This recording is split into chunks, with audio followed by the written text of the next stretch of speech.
Turner, it has been a scorcher of a day. I'm so pleased you all made it. Not easy, I know. You've had problems with trains and all sorts of things to get here today, so thank you. Now, Angela Rayner has been kicked out of the Unite Union. Just let that sink in. The party that is meant to represent the working person is now considered the enemy by the organisation representing, that's right, the working person. At its conference in Brighton today, Unite members overwhelmingly passed a motion to suspend Angela Rayner, along with Birmingham leader John Cotton, for bringing the union into disrepute. Labour say that she's already left Unite months ago, which sounds a bit like, you can't dump me, I'd already chucked you earlier. Well, the British Medical Association, of course, they're still basking in the glory of their 22% pay rise last year, now want another 29%, and frankly, who would blame them?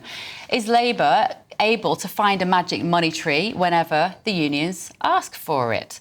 Look at the pain and embarrassment in Health Secretary's eyes as he, yet again, is held to ransom.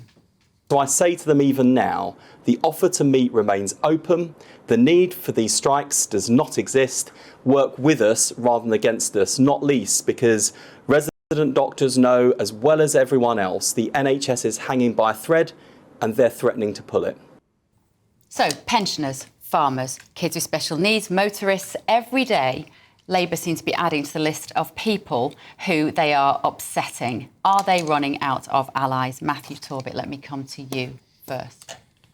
They're managing to annoy most members of the voter base. It's a risky strategy when your voter base was very broad but quite shallow. I think that's the biggest mistake. I think this stuff today is a bit silly. I think Angela Rayner, as a working class woman, has delivered the employment rights bill, renters' rights bill and invested in affordable housing. I don't know what more the unions are expecting at this point in time. And I think when union membership is dwindling, because they're not seen as largely relevant, I do think there is a place and a role still for the trade unions to play. But if you're going to run around suspending Angela Rayner and talking about 29% pay increases, you might as well pack up and go home because you're going to become even less relevant as time goes on. If they want to re-examine their relationship with the Labour Party, that's up to them. I would caution, first of all, those resident doctors who are looking to go on strike, as well as Sharon Graham and anyone else.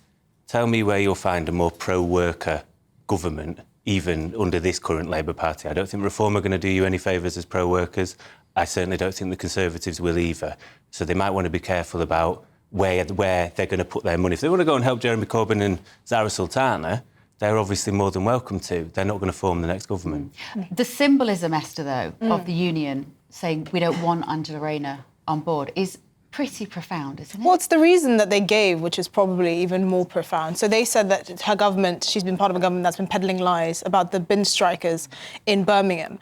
And actually, what this has shown is a complete lack of actual governance. So what the government should have said is we should actually amend the kind of legal jurisdiction that allows judges to rule on the economic value of workers, because this is where it stems from. Birmingham City Council lost a case where office cleaners brought a case against them for employee discrimination, saying that we should make as much money as bin cleaners. Well, if that was the case, you would be bin cleaners. You would be picking up bins at 4 a.m, rain or shine, and doing that exact kind of work. But the real issue is the fact that a judge was allowed to adjudicate on something that is clearly outside of their remit and cost Birmingham City Council hundreds of millions of pounds in payments. That is something that, as a member of the cabinet, Angela Rayner can do something about. She hasn't. And the argument is she's basically peddling lies and saying that the bin cleaners are being greedy when actually they're being asked to cut back their pay because of the incompetence of the government and Birmingham City Council to allow this case to have even got that far. So that's the problem here. Using the internet without a VPN, a virtual private network, is a bit like taking to the road without car insurance. All it takes is one unlucky moment to cost you a lot of cash. This video's sponsor is Private Internet Access. They are the VPN to help keep you safe. Click the link in the description below to find out why over 30 million people have downloaded PIA to protect themselves online. A virtual private network is an app that hides your IP address and helps keep your data private. When you're browsing the internet at home, you give up a large amount of data to businesses, to shops, and indeed to social media giants too. Hackers have the ability to steal your personal data with ease, including sensitive information such as passwords, keystrokes, and even your personal photos. Private internet access helps protect your personal data by encrypting your internet connection to keep your data out of the hands of cybercriminals. And it's not just hackers either to be concerned about. Information can be censored too. When Canada passed their C18 bill, social media giants decided to ban news content on their platforms. But PIA can protect your ability to consume the news and content you love. Private internet access is available for Windows users, Mac OS, Android, Linux, iOS, and you can use one PIA subscription to protect an unlimited amount of devices. And we've got a huge GB News discount for you too. Click the link in this video's description and you'll get a massive 83% off PIA. That's under £2 a month, the price of a coffee, and you'll get an extra 4 months completely free on top. Also, there's a 30-day money-back guarantee too. Visit piavpn.com/GB News to start protecting yourself digitally today. Christo, if you look at the list of people that we just gave there, whether Angela Rayner is peddling lies or not on this issue, to add the unions to that, if they can't even keep the unions on side over something like a bin strike, who are they representing? Oh, it is just so delicious, though, isn't it? I mean, unite, kicked out, Angela. Do you know, it's like Kentucky Fried Chicken without Colonel Sanders. Do you know what I mean? That's what it's like. It's so fundamental. And the irony, of course, which is that it's over a bin strike, and now, well, she's been put in the bin, hasn't she? By Unite. And you're absolutely right. They're managing to irritate absolutely everyone. And normally, when you have a government, and there's nothing normal about this government, but when you have a government, they have an ideological framework. So you would have a government that I don't know, if it was a Thatcherite government, well, you know, it's going to be very pro-business. It's going to annoy, perhaps, people who were in mining towns. There is usually a thread about who you would annoy and who you don't. Whereas these guys, you've got to give them credit, they just annoy everyone. There is no one left that they haven't annoyed, whether it be farmers, equal opportunity parents, haters. it's everyone. I'm trying to be generous of what Matt was saying then about, you know, the low paid.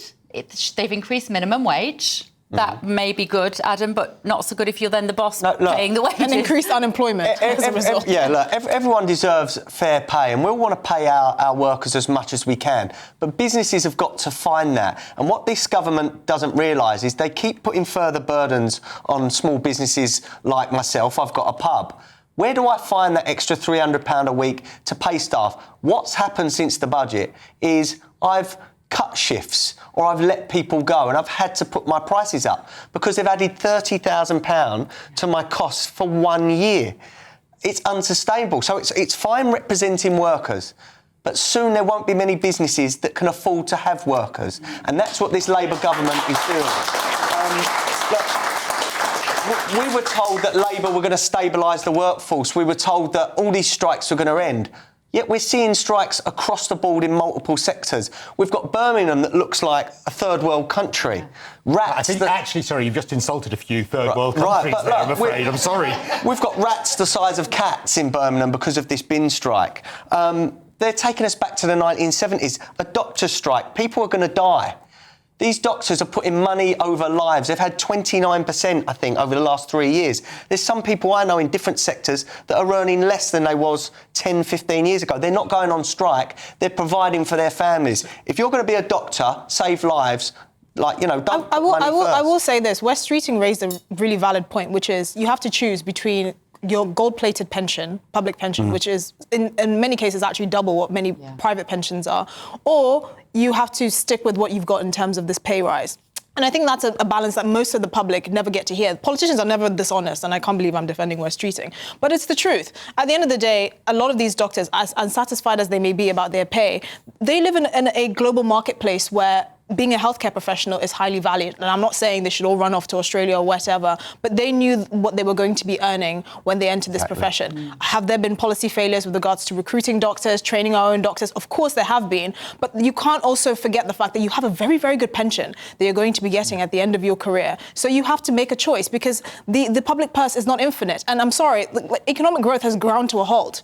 So we have an ever-shrinking pie that we need to be, cutting slices for, and the public has to choose. So they've had 22%. Yep, they had 22% They won last year. 29. They wanted more 29. I didn't. No, we all spoke. Yeah. They've had 28.9% over the last 3 years. And they want 22 more. Well, they want more. So yeah. actually, I forgot to tell you, but we all got together for this. We want 51% Yeah. more fee for this show. Yeah. I'm so sorry, Bev. We all got together and said that. But here's the thing: if we had all been given a nearly 30% pay rise already, and you, I would be bowing down and kissing the feet of the GBNews bosses. but it would embolden you to go, oh, maybe I'll go and ask for it again. Can I have it again? This is the problem. and one I thing, don't think that's a bad thing. But that's the job of a union, to try and get better pay for the work. I have no problem with that. I think it's, again, it comes down to governance and the politicians. Be honest. We don't have the money, so you get to choose. You either get less in your pension and more upfront now, or you just take what you've got. Be honest, it's going to cost lives. And this is the thing. Exactly. So it's money over lives. It will cost lives. We were so repeatedly told, weren't we, when the last government, oh no, when we come in, we just need to all get round the table and negotiate, and it's all going to be fine. And it's chaos. It's more chaos than it was with the last lot.